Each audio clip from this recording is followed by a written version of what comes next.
Hey everybody, I'm Kasha, and welcome back to the Stanley Parable.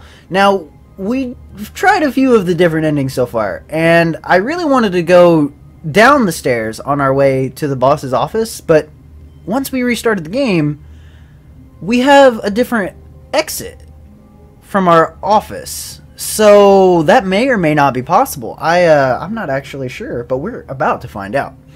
So yeah, let's get right on it. What? Oh, our door closed. I thought 426 opened for a second. Had me turning around. Okay, now we're instantly back to this the room with the two choices. Stanley came to a set of two open doors. He entered the door on his left. Yeah, well, we're still gonna go on the left. We are still going on the left. Still going to the left. We have not explored all the options on the left yet, although we missed the entire... Yet there was not a single person here either. Feeling a wave of disbelief, I want to go back in the broom closet, goddammit. To his boss's office, hoping he might find it. Coming to a staircase, Stanley walked upstairs to his boss's office. Well, no, we're going downstairs this time.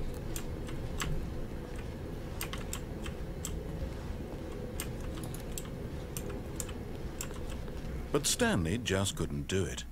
He considered the possibility of facing his boss, admitting he had left his post during work hours. He might be fired for that. And in such a competitive economy, why had he taken that risk? All because he believed everyone had vanished? His boss would think he was crazy. And then something occurred to Stanley. Maybe, he thought to himself, maybe I am crazy. All of my co-workers blinking mysteriously out of existence in a single moment for no reason at all? None of it made any logical sense. And as Stanley pondered this, he began to make other strange observations. For example, why couldn't he see his feet when he looked down? Oh god. The doors close automatically behind him wherever he went. Breaking the walls of it. You're breaking... These rooms were starting to look pretty familiar. Yeah. Were they simply repeating? No, they are. Stanley said to himself, this is all too strange. This can't be real. And at last, he came to the conclusion that had been on the tip of his tongue. He just hadn't found the words for it. I'm dreaming, he yelled. This is all a dream.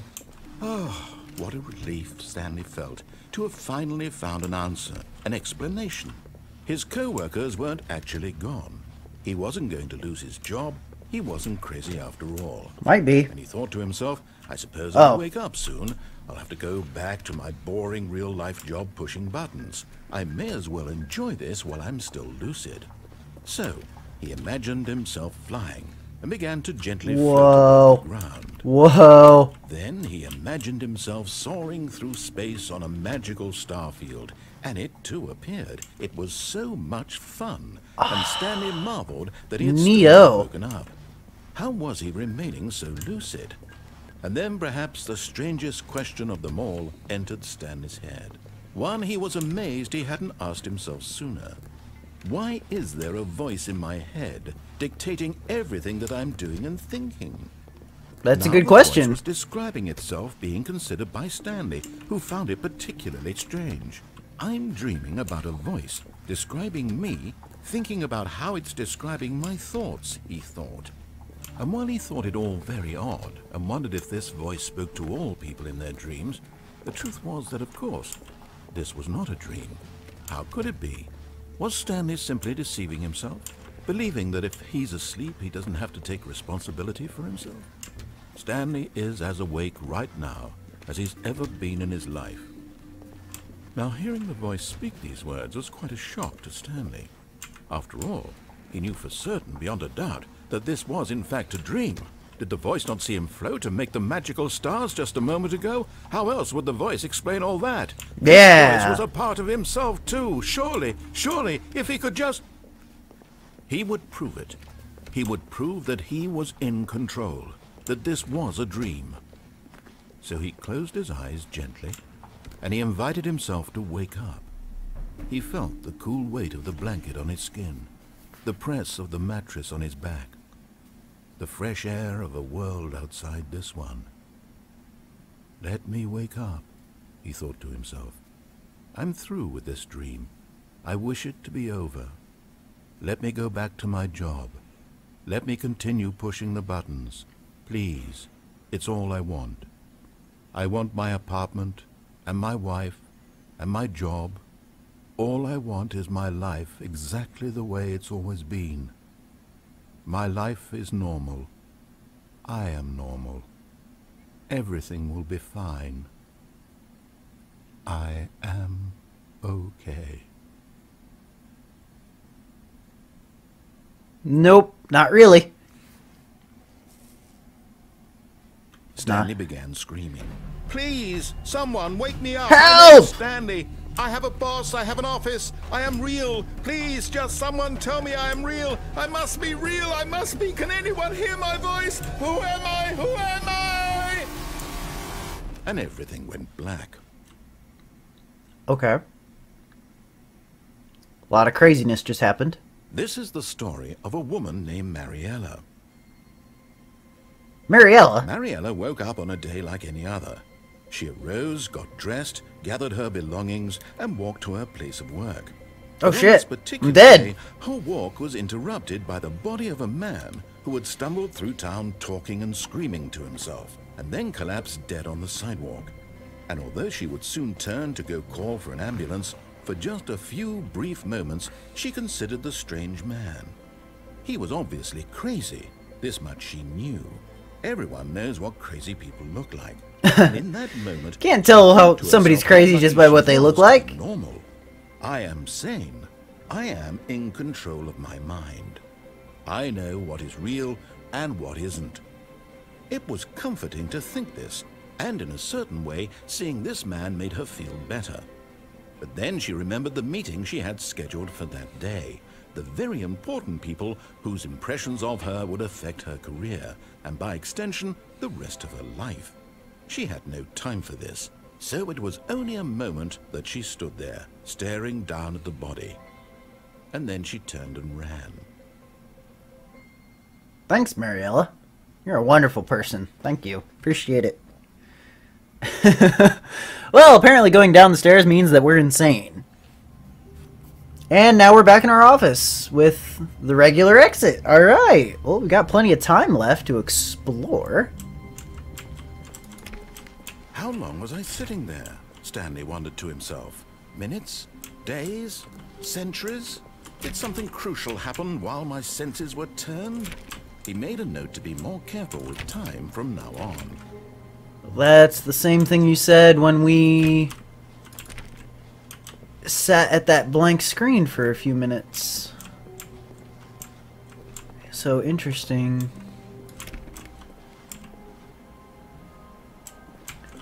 Are there any other options beyond the left door? I am trying to think. When Stanley came to a set of 2 open doors, he entered the door on his left. Is there any other options on the door on the left? It's pretty much just go straight up to the boss's office, which is down the stairs, and there's nothing really that we can do down the stairs. And then up the stairs just leads us to the boss's office. And the broom closet's locked, so we can't go in there, because I know that has to do with something, but we can't do it right now. So we'll have to go back and do that at some point. But I think for the first time, we may want to try going through the door on the right. This was not the correct way to the meeting room, and Stanley knew it perfectly well. Perhaps he wanted to stop by the employee lounge first, just to admire it. Sure, why not? Why not admire the employee lounge? That's a little odd.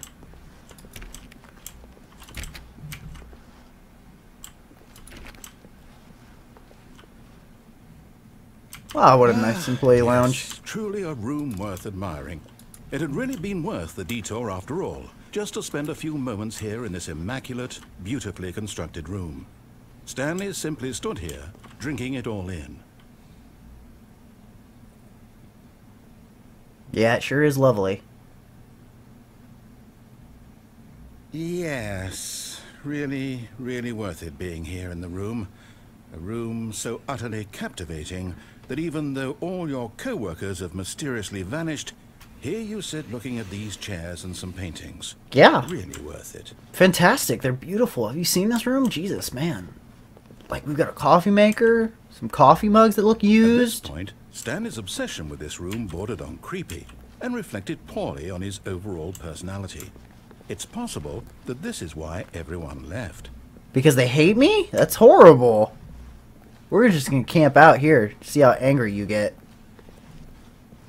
Stanley sat around waiting for more dialogue, but when a long time had passed and there was no more, he decided that the game was trying to send him a message. That we need to stay in this room? That's what I think we need to do.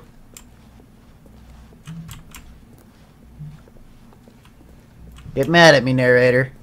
I like seeing you mad. If nothing happens, I'll go ahead and cut this out, but I'm going to wait for another few minutes.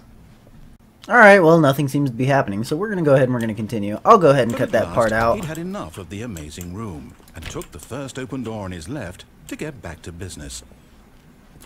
Well, I could take the first open door on the left.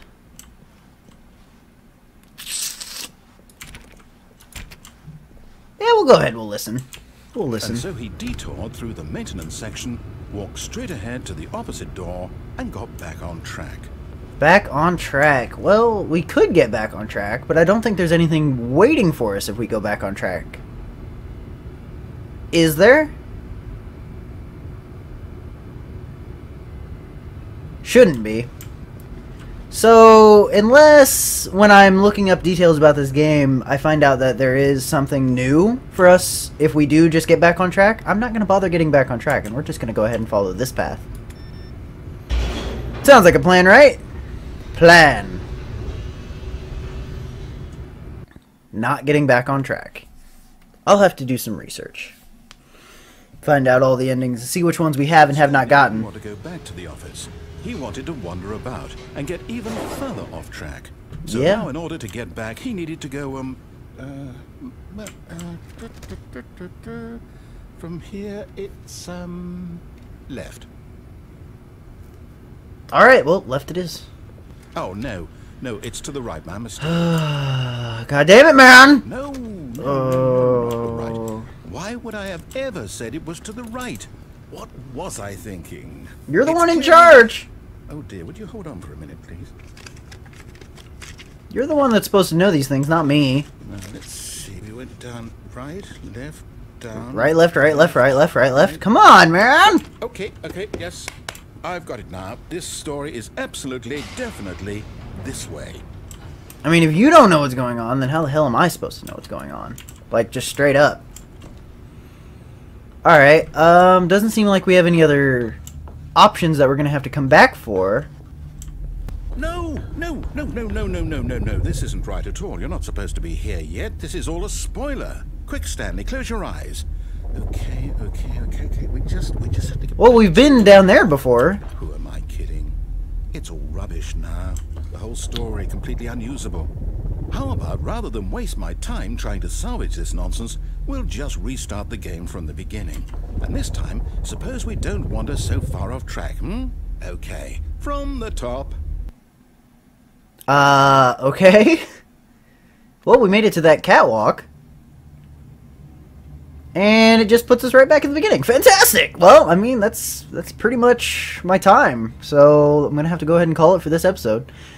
If you liked, feel free to like, favorite, share, subscribe, and so on and so forth. And if you want to see some more of the Stanley Parable, I've got it. And if you want to see some of the other games that I've got those as well. And yeah, I mean, there's still probably quite a few endings that we haven't discovered yet. So, with all that being said, I'm Kasha, and so we go. Are you a real person? How can you tell? How can you be absolutely sure? Hit that subscribe button and prove to everyone that you're a real person. Prove it to me. Prove it to us all. If you're real, that is.